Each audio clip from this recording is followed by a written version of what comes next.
ইমানদার যদি নবীজির চরিত্র অনুসরণ করে তার দুনিয়া আখিরাত উজ্জ্বল। বলে কোন কাফেরও যদি নবীজির আখলাককে অনুসরণ করে কমপক্ষে দুনিয়ার জগতে সে উপকৃত হবে। আফসোসের বিষয়, আজকে বহির্বিশ্বের অনেক দেশ নবীজির সুন্নাহ, নবীজির আদর্শ, নবীজির আখলাককে গ্রহণ করার কারণে জাগতিক লাইনে সমৃদ্ধশালী হচ্ছে, কিন্তু আমরা মুসলমান ওই নবীর উম্মত হবার পরেও, ওই নবীকে নবী হিসাবে পাবার পরেও ওই নবীর আদর্শ ধারণ করতে পারি না, ওই নবীর আদর্শ ধারণ করি না। এটা আমাদের জন্য বড় দুঃখে। রাসূল আকরাম সাল্লাল্লাহু আলাইহি ওয়াসাল্লাম বলেন, এক মুমিন যদি অপর মুমিনের কোনো প্রয়োজন মিটায়, নবীজি সাল্লাল্লাহু আলাইহি ওয়াসাল্লাম বলেন, তাহলে আল্লাহ ওই ব্যক্তির দুনিয়া আখিরাত উভয় জাহানের প্রয়োজন মিটায় দেয়। রাসূল আকরাম সাল্লাল্লাহু আলাইহি ওয়াসাল্লাম যৌবনকালেই আল্লাহ তাআলা তাকে বিচক্ষণতা দান করেছিলেন।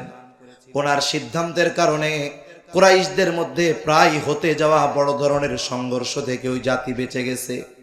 যখন বাইতুল্লাহ সংস্কার করা হবে, সকলে মিলে বাইতুল্লাহর সংস্কারের শেষ, ওই সময় হজরে আসওয়াদ এটা এক পাশে সরায় রাখা হয়েছে। প্রত্যেক গোত্রের আশা বাইতুল্লাহর সংস্কারের সর্বশেষ যেই কাজ, হজরে আসওয়াদ ওই কালো পাথরটাকে স্থানে রাখা নিজের হাতে, এটা প্রত্যেক গোত্রের অন্তরে আসা। কিন্তু এই বিষয়টা নিয়ে তাদের মধ্যে মোটামুটি তর্ক বিতর্ক শুরু হয়ে গেল। কয়েকজন মুরব্বী সমাধান দিলেন যে, শোনো, আমরা এই কয়েকজন যা সিদ্ধান্ত নিব তোমরা মেনে নিবা? বলে হ্যাঁ, মেনে নিব। এইবার ওই কয়েকজন আলাদা পরামর্শ করলো, যেই পরামর্শ গোপন থাকলো তারা পরামর্শ করলো, আগামী দিন সর্বপ্রথম যেই ব্যক্তি বাইতুল্লাহে আগমন করবে তার কাছে আমরা আমাদের এই সমস্যার কথা তুলে ধরব। সে যে সমাধান দিবে আমরা সন্তুষ্ট চিত্তে সেই সমাধান মেনে নিব। ঠিক আছে। পরের দিন সকালে দূর থেকে নজর রাখতেছে কে আগে বাইতুল্লাহে আসে। দীর্ঘ প্রতীক্ষার পর দূর থেকে একজন মানুষের ছায়া দেখা যায়, সে ধীর পায়ে বাইতুল্লাহর দিকে আসতেছে। যত কাছে আসে তার চেহারা তত পরিষ্কার হয়। একটু পরে সকলে সমস্বরে বলতেছে, হায় রে, এ তো আমাদের আল আমিন। তাহলে আল আমিন আমাদের এই সমস্যার যেই সমাধান দিবে আমরা স্বতঃস্ফূর্তভাবে সেটা মেনে নিব। নবীজির কাছে এই সমস্যার কথা বলা হলো, নবীজি সমাধান দিয়ে দিলেন। বললেন, শোনো, একটা কাপড় আনো এবং কাপড়ের প্রত্যেক প্রান্তে প্রত্যেক গোত্র থেকে গোত্র প্রধান অথবা এক একজন প্রতিনিধি এই কাপড় ধরবে। নবীজি এই সিদ্ধান্ত দিলেন, প্রত্যেকে কাপড় ধরল। নবীজি নিজের হাতে পাথরটা তুলে কাপড়ে রাখলেন। সব গোত্রের মানুষেরা ওই কাপড় ধরে হজরে আসওয়াদকে বাইতুল্লাহর পাশে নিলেন। আবার নবীজি নিজের হাতে ওই পাথরটাকে যথাস্থানে স্থাপন করে দিলেন। বলে, নবীজির এই সূক্ষ্ম চিন্তাধারা আর সিদ্ধান্তের কারণে আরব জাতি এক রক্তক্ষয়ী যুদ্ধ থেকে বেঁচে যায়।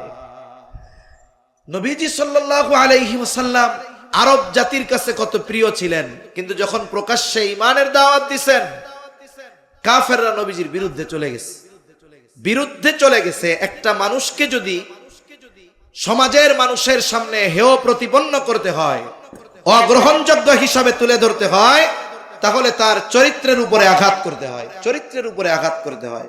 কিন্তু কাফেররা নবীজিকে হত্যার চেষ্টা করেছে বারবার, কিন্তু কখনোই নবীজির চারিত্রিক ব্যাপারে অপবাদ দেওয়ার দুঃসাহস করতে পারেনি। তারা কখনো নবীজির চরিত্রের ব্যাপারে অপবাদ দেওয়ার দুঃসাহস করে নাই। তারা নবীজির ব্যাপারে 4টা শব্দ ব্যবহার করত। কয়টা শব্দ? কথা বলেন, কয়টা? 4টা। 1 নাম্বার, তারা নবীজির ব্যাপারে বলতো মুহাম্মদ পাগল, মুহাম্মদ জাদুকর, মুহাম্মদ কবি। রাসূল আকরাম সাল্লাল্লাহু আলাইহি ওয়াসাল্লামের ব্যাপারে তারা বলতো জাদুকর, কবি, পাগল। এই কথাগুলো নবীজির ব্যাপারে তারা বলতো। কিন্তু কোনো ব্যক্তি খারাপ হওয়ার জন্য এই বিষয়গুলোর কারণে একটা মানুষকে খারাপ বলা যায় না। বরং বিষয়টা তো এমন হয়েছে, তাদের এই মিথ্যা অপবাদগুলাও গোটা পৃথিবীতে ইসলামের দাওয়াত পৌঁছে দেওয়ার কারণ হয়েছে। অনেক সময় মানুষের প্রচার শুধু পজিটিভ ভাবে হয় না, অনেক সময় নেগেটিভ ভাবেও প্রচার হয়। নবীজি যখন প্রকাশ্য দাওয়াত দেওয়া শুরু করেছেন, কাফেররা চিন্তা করলো সারা পৃথিবী থেকে মানুষ আসবে। জাহেলিয়াতের সময়ও হজের কর্মকাণ্ড চলতো। তারা চিন্তা করতেছে বাহিরের মানুষগুলো যদি আসে, মুহাম্মাদের সাথে যদি দেখা হয়, আর মুহাম্মদ যদি তাদেরকে তার নতুন ধর্মের দাওয়াত দিয়ে তার দলে ভিড়ায় নেয়, তাইলে তো আমাদের দল পাতলা হয়ে গেল, হালকা হয়ে গেল। এইবার তারা পরিকল্পনা করলো, মক্কায় ঢোকার যতগুলো পথ আছে প্রত্যেক পথে এক এক দল প্রতিনিধি নিযুক্ত করে দেওয়া হলো। তাদের দায়িত্ব হলো ওই পথে যারাই আসবে তাদের কানে এক দল পৌঁছায়া দিবে যে মুহাম্মদ জাদুকর, আর এক দল পৌঁছায়া দিবে মুহাম্মদ পাগল, আর এক দল পৌঁছায়া দিবে মুহাম্মদ কবি, আর এক দল পৌঁছায়া দিবে যে মুহাম্মদ গণক। শুনো, তোমরা কেউ তার কাছে যাবা না। যারাই আসে তাদের কানে একটা নাম মুহাম্মদ, কেউ বলে মুহাম্মদ পাগল, কেউ বলে মুহাম্মদ জাদুকর, কেউ বলে মুহাম্মদ কবি, কেউ বলে মুহাম্মদ গণক। তার মানে আরবের বাইরে থেকে যত মানুষ আসছে সবার কানে একটা শব্দ মুহাম্মদ। কি শব্দ? জোরে গম। মানা করছে যে খবরদার তার কাছে তোমরা যাবা না। কিন্তু মানুষের অভ্যাস হলো আল ইনসানু হারিসুন আলা মা মুনিয়া, বলে মানুষকে যেই বিষয়ে নিষেধ করা হয় মানুষের ওইটার ব্যাপারে বেশি আগ্রহ পয়দা হয়। এইবার মানুষদেরকে মানা করছে যাওয়ার, আর মানুষেরা ডুইকাই খুঁজে মুহাম্মদ কই। যারা জাদু প্রেমী এরা চিন্তা করে মুহাম্মদ মনে হয় খুব বড় জাদুকর, এই জন্য মুহাম্মাদের কাছে যাইতে মানা করছে। যাদের কবিতা প্রিয় তারা চিন্তা করছে মুহাম্মদ মনে হয় বড় কবি, এই জন্য যাইতে মানা করছে। যাদের জাদু প্রিয় তারাও খোঁজে মুহাম্মদ, যাদের কবিতা প্রিয় তারাও খুঁজে মুহাম্মদ, যারা গণক দেখতে চায় তারাও খুঁজে মুহাম্মদ, যারা পাগল দেখতে চায় তারাও খুঁজে মুহাম্মদ। এইবার নবীজির কাছে আসছে কেউ জাদু দেখার জন্য, কেউ কবিতা শোনার জন্য। জবান খুলে বলেন তো, আমার আপনার নবী কি জাদুকর নাকি? আমার আপনার নবীজি কি কবি নাকি? আমার আপনার নবী পাগল নাকি? আমার আপনার নবী গণক নাকি? আমার আপনার নবীর কাছে কবিতা নাই, জাদু নাই, কিচ্ছু নাই। তবে একটা জিনিস আছে যেটার নাম হলো কোরআন। কি আছে? জোরে বলেন। কোরআন। নবীজি কোরআন শোনায় দিতেন, আর এই কোরআন শুনে মানুষের অন্তরে হেদায়েতের নূর প্রজ্বলিত হয়ে যাইত। ঈমান যে কয়জন আনুক তারাও গিয়া ছড়ায় দিছে যে শোনো, মক্কায় একজন লোক আছে তার নাম মুহাম্মদ। কাফেররা চেয়েছে কি যেন মানুষেরা নবীজির কাছে না আসে। তাদের এই কৌশলকে কাজে লাগায়া আল্লাহ তাআলা আমার আপনার নবীর নাম গোটা দুনিয়াব্যাপী ছড়ায় দিছে। সুবহান।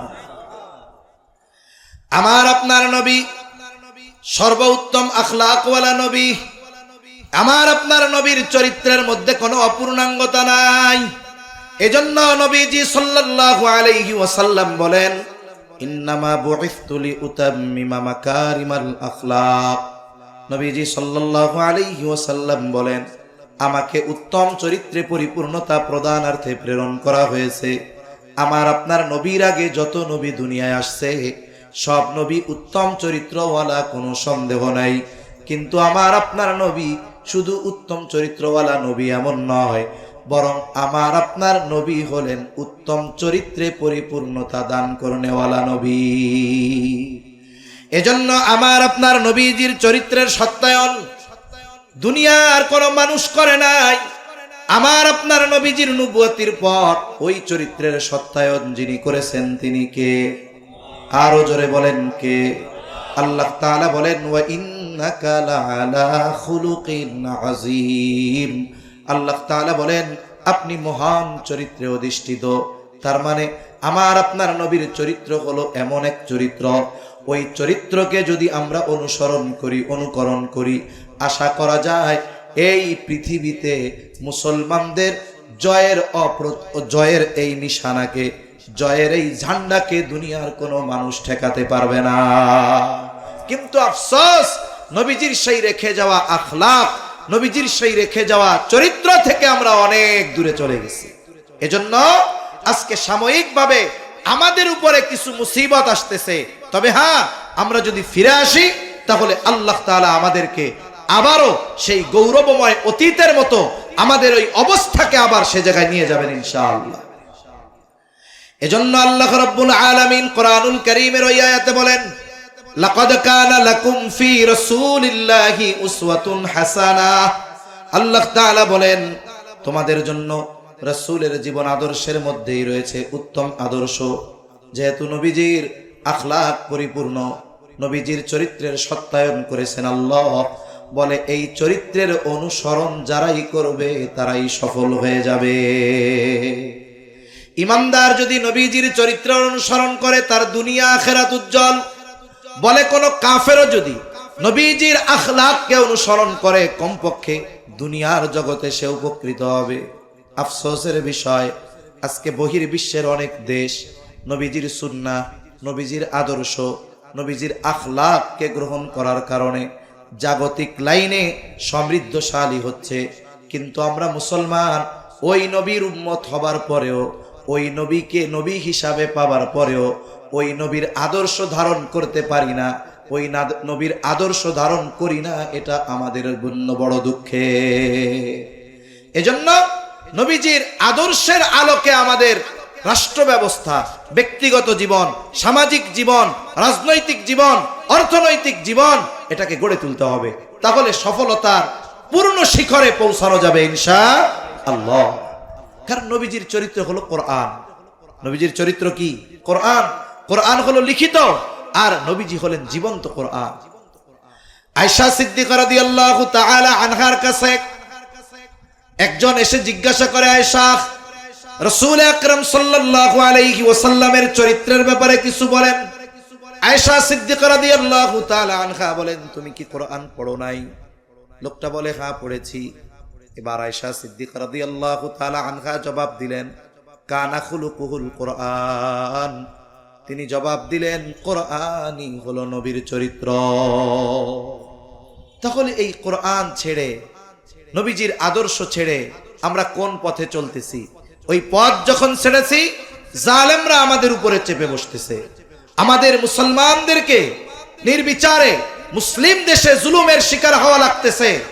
উগ্রবাদী, সন্ত্রাসী, ইসকন আমাদের উপরে চেপে বসার অপচেষ্টা করতেছে, ঠিক কিনা গো? আমরা আমাদের সন্তানদেরকে উত্তম আদর্শে গড়তে পারি নাই। শুধুমাত্র এক পক্ষের দোষ দিলে হবে না, আত্মসমালোচনাও করতে হবে।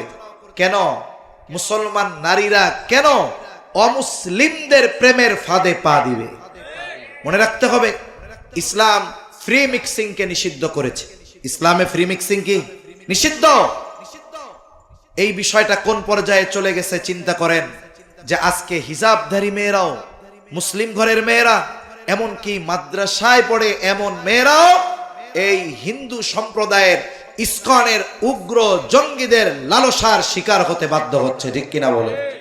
এই সমাজ ব্যবস্থা দিয়ে, রাসূল সাল্লাল্লাহু আলাইহি ওয়াসাল্লামের আদর্শ বাদ দিয়ে, মানব রচিত সমাজ ব্যবস্থা দিয়ে এই সমাজে, এই রাষ্ট্রে শান্তি আনা সম্ভব নয়। এটা কোশ্চিন কালেও হবে না।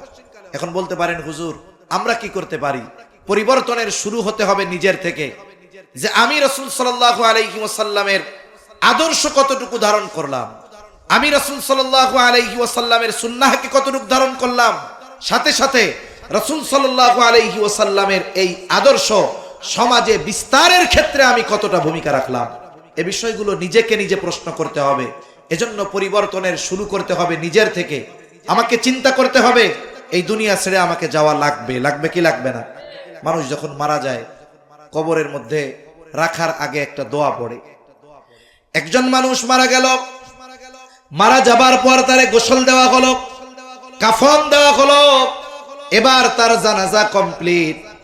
খাটিয়া নিয়ে কবরস্থানে, যেখানে কবর খোঁড়া হয়েছে, সে জায়গায় নিয়ে যাওয়া হলো। এইবার দুইজন কবরের ভিতরে নামলেন, উপর থেকে 2-3 জনে লাশটাকে নিচে নামায় দেয়। এই যে যখন লাশটা কবরে নামায়, তখন একটা দোয়া পড়ে। দোয়া আমাদের এলাকায় পড়ে, বিসমিল্লাহি ওয়া আলা মিল্লাতি রাসূলিল্লাহ। আপনাদের এলাকায় কি পড়ে? অন্য কিছু নাকি? বিসমিল্লাহি ওয়া আলা মিল্লাতি রাসূলিল্লাহ, এই কথাটা কি বলে মূলত বুজুর্গানে দিন বলেন, এই সময় মূলত বলা হয়, আয় আল্লাহ, আপনার নামে এমন এক ব্যক্তিকে কবরে রাখতেছি, বলে যে গোটা হায়াত সুন্নাতের উপরে অতিবাহিত করেছে। যখন সে মারা গেছে তখন সে সুন্নাতের উপরে ছিল, এখন যখন তাকে কবরস্থ করতেছি এখনো সে সুন্নাতের উপরে আছে।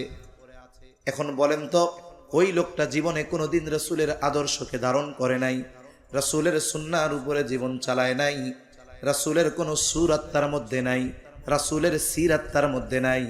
বলেন তো, এই ব্যক্তির ব্যাপারে যদি ওই কথা বলা হয় তাহলে এই কথাটা ওই ব্যক্তির জন্য সত্য হবে নাকি মিথ্যা হবে? নিঃসন্দেহে মিথ্যা হবে। অনন্তকালের এক সফর, তাকে মিথ্যা কথা বলে কবরে রেখে দেওয়া হলো।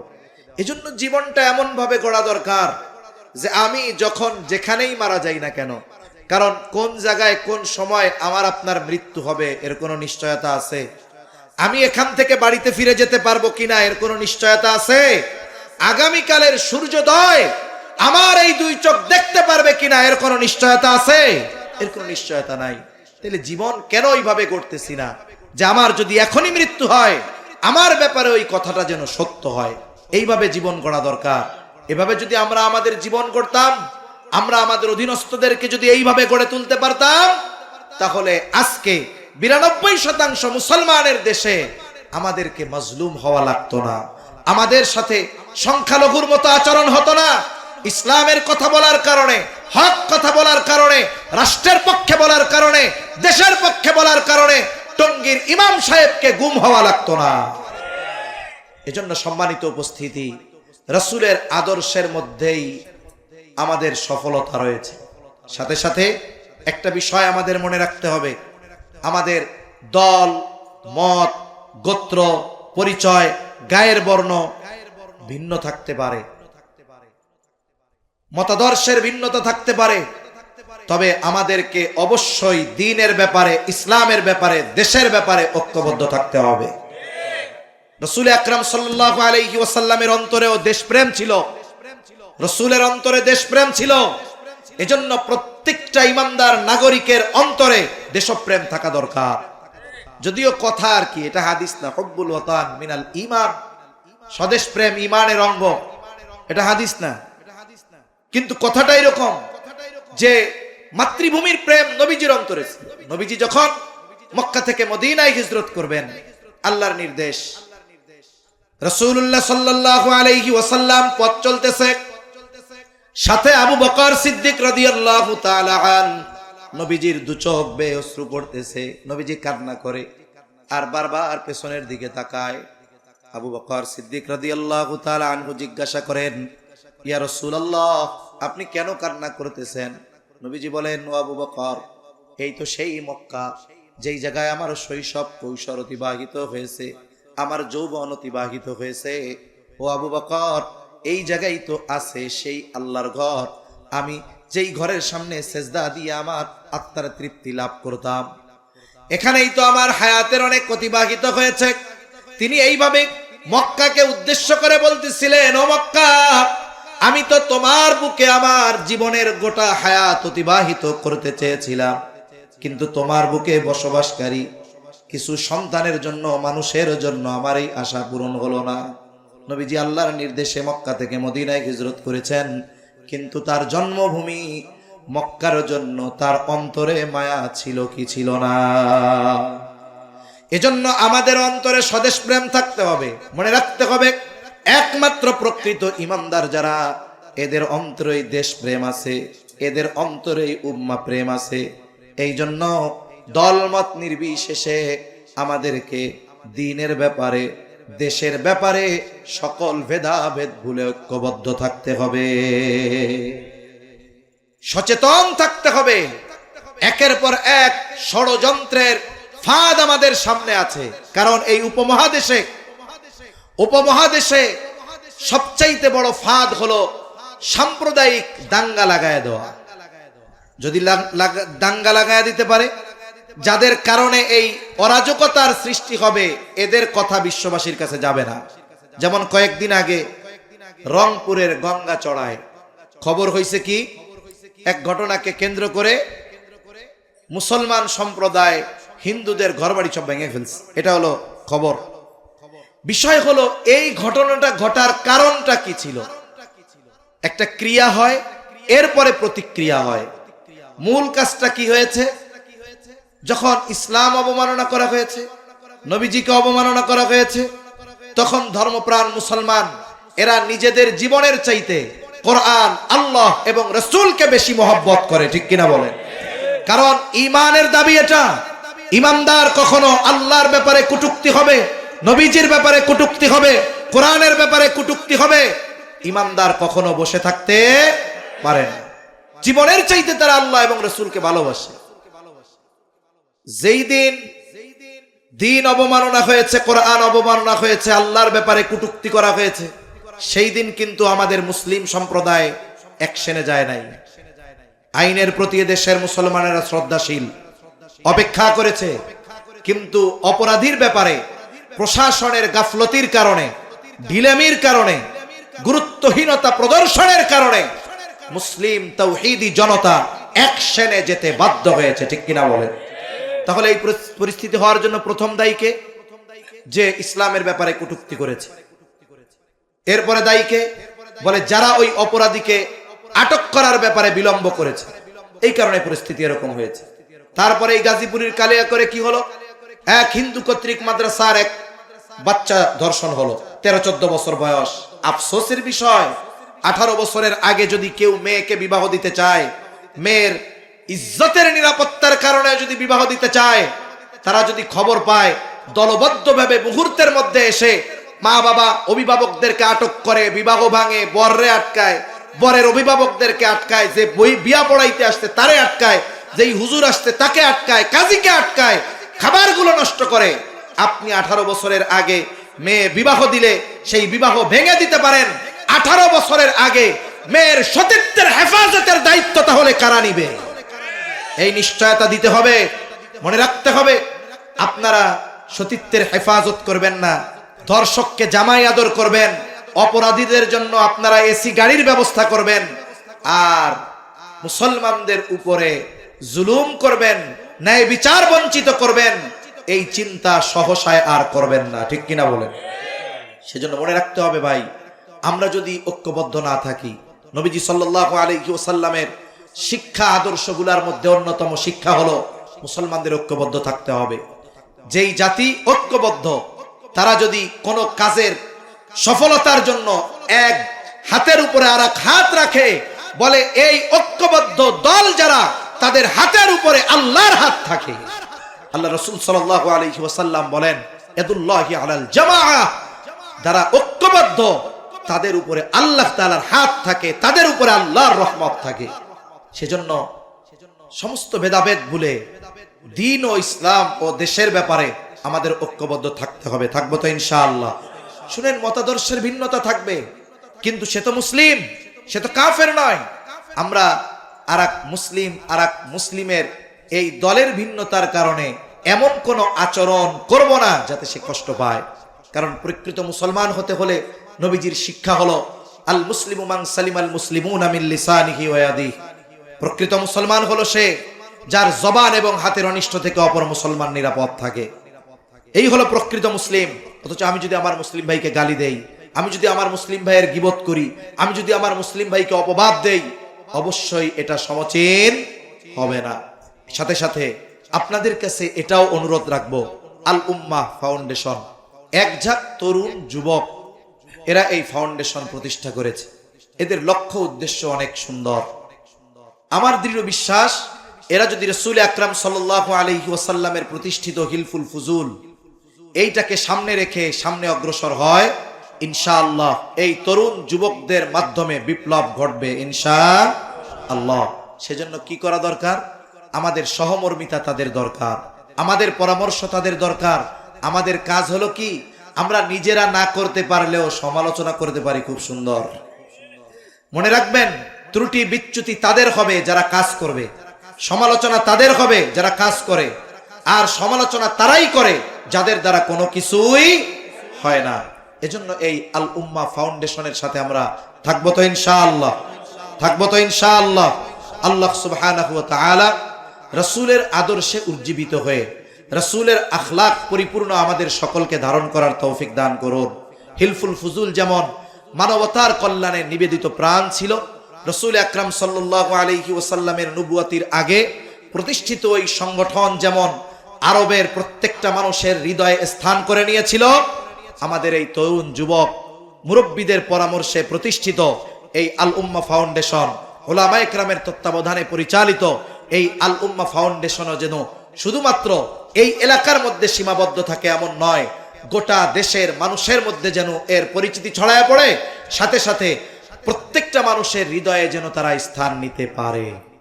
সকলে বলে না আমিন, আরো জোরে বলে না আমিন। এজন্য সামনে রাখতে হবে কার আদর্শ? জোরে বলেন কার আদর্শ? রাসূলের আদর্শ। আল্লাহ সুবহানাহু ওয়া তাআলা আমাদের সকলকে রাসূলের আদর্শে আদর্শিত হওয়ার তৌফিক দান করেন। সকলে জবান খুলে বলেন আমিন। আমরা সবাই তাদেরকে পরামর্শ দুআর মাধ্যমে সহযোগিতা করব কোন ইনশাআল্লাহ। আরো জোরে বলেন ইনশাআল্লাহ। সাথে সাথে আল্লাহ সুবহানাহু ওয়া তাআলা আমাদের যাদেরকে সামর্থ্য দিয়েছেন, যার যেমন সামর্থ্য আছে সেই সামর্থ্যের আলোকে আমরা তাদের সহযোগী হব তো ইনশাআল্লাহ। জোরে বলেন ইনশাআল্লাহ। এখন আপনাদের কাছে দোয়ার আগে একটা অনুরোধ, দোয়া না কইরা কারা কারা যাবেন একটু হাত উঁচা করেন তো। দোয়া না কইরা কারা যাবেন? হাত উঁচা করেন। আচ্ছা, ওয়াদা জানি ঠিক থাকে, ওয়াদা খেলাফ কার আলামত? জোরে বলে না কার আলামত? কোনো কথা নাই, আপনি দোয়া না কইরা যায়েন না। এক জায়গায় কইছি যে ভাই, যে আপনার বাড়ি যদি দাওয়াত খাইতে চাই তাহলে রাত্রে আমারে কে কে রাখবেন, সকালে খাওয়াবেন। সবাই হাত উঁচা করছে। একজনের পরে বলছি কে কে খাওয়াবেন না, এক আল্লাহর বান্দা হাত উঁচা করছে। আমি বলছি এই লোকটা সত্যবাদী, বাকি যারা বলছে অধিকাংশ লজ্জার খাতিরে কইছে, কিন্তু উনি সত্য কথা বলছে। এখন এই যে আল উম্মাহ ফাউন্ডেশনের মানব কল্যাণ যেই তহবিল আছে, আপনারা কিছু তাদের ইসে দেখছেন, মানুষের জন্য কিছু করা, খেদমাতে খালক, এটা বড় একটা জিনিস। কিয়ামতের দিন আল্লাহ তাআলা কিছু মানুষকে বলবে, আমি দুনিয়ায় আমি অভুক্ত ছিলাম, আমারে খাবার দাও নাই, পিপাসিত ছিলাম, পানি দাও নাই, বস্ত্রহীন ছিলাম, বস্ত্র দাও নাই। লোকটা বলবে, আল্লাহ এগুলো তো আপনার কোনো কিছুর প্রয়োজন নাই, আর পাইলে তো প্রয়োজন হলে দিতাম। তখন আল্লাহ বলবে, তোমার পাশে অভুক্ত ছিল, তারে তুমি খাবার দাও নাই, বস্ত্রহীন ছিল, তুমি বস্ত্র দাও নাই, অসুস্থ ছিল, সেবা শুশ্রূষা করো নাই। যদি করতাম তাহলে আমি আল্লাহ এগুলো পেয়ে যাইতাম। সুবহানাল্লাহ। তাহলে মানব সেবা, খেদমাতে খালক, এটা বড় একটা ইবাদত। জানেন আপনারা সকলেই কম বেশি যে একজন দুশ্চরিত্রা নারী, সে সৃষ্টির নিকৃষ্ট একটা জীব, আমরা যাকে বলি কুকুর, তাকে একটু পানি পান করাইছে। নবীজি বলেন এই জন্য আল্লাহ তাআলা কিয়ামতের দিন তাকে মাফ করে দিবে। তাহলে একটা কুকুরকে পানি পান করিয়ে যদি মাফ পাওয়া যায়, সৃষ্টির শ্রেষ্ঠ জীব, আশরাফুল মাখলুকাত, মানুষ যারা দুস্থ অসহায় আছে, তাদের যদি পাশে আমরা দাঁড়াই, ফজিলত কম না বেশি? আমার এই আল উম্মাহ ফাউন্ডেশনের কাছে একটা অনুরোধ থাকবে। রাসূল সাল্লাল্লাহু আলাইহি ওয়াসাল্লাম দারিদ্র্য বিমোচনে ভূমিকা রাখছেন। একটা গল্প ছোটবেলায় বইতে ছিল, এখন তো আমাদের প্রাইমারি থেকে নিয়ে একেবারে ইউনিভার্সিটি লেভেল পর্যন্ত নীতি নৈতিকতা পাঠ্যপুস্তক থেকে শেখা যায় না, শেখা যায় অশ্লীলতা আর ফ্রি মিক্সিং আর প্রেম। ঠিক কিনা বলেন?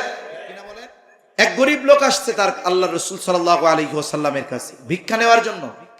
নবীজি সাল্লাল্লাহু আলাইহি ওয়াসাল্লাম তাকে ভিক্ষা দেন নাই, ফিরায়া দেন নাই, কিন্তু কিছু দিয়ে ফিরিয়েছেন। কেমনে? যা চাইছে তা দেন নাই, কিন্তু তার রুজি রোজগারের ব্যবস্থা করে দিয়েছেন। তিনি তারে বলতেছেন, তোমার বাসায় কি আছে? কম্বল আছে, বাটি আছে, নিয়ে আসো। নিয়ে আসছে, সাহাবায়ে কেরামের সামনে বলছে, কে কিনবা এটা? দুইজনে এটা কিনে নিয়েছে। এবার ওই টাকাগুলো দিয়ে আল্লাহ রাসূল সাল্লাল্লাহু আলাইহি ওয়াসাল্লাম একটা কুড়াল কিনাইছেন। এরপরে ওইটার কুড়ালের যেই লাঠির মধ্যে কুড়াল ভরা হয়, কোন বর্ণনায় আসছে নবীজি নিজে ওইটা ভইরা দিচ্ছেন, আর কিছু দিয়া বলছেন এটা দিয়ে পরিবারের প্রয়োজন মিটাও, কুড়াল নিয়ে কাঠ কেটে বিক্রয় করে এরপরে তুমি উপার্জন করো। এই লোকটা বছর না ঘুরতেই যাকাত দেওয়ার পরিমাণ সম্পদের মালিক হয়ে গেছে। এজন্য অনেক সময় হয় আমরা মানুষকে অনেক সহযোগিতা করি, কিন্তু দেখা যায় একটা মানুষকে কয়েকজনের সহযোগিতার সমপরিমাণ একটা কিছু দিয়ে যদি ক্ষুদ্র ছোট হলেও যদি ব্যবসায় দিয়ে দেওয়া যায়, তাহলে দেখা যাবে তার জীবন পরিবর্তন হতে পারে।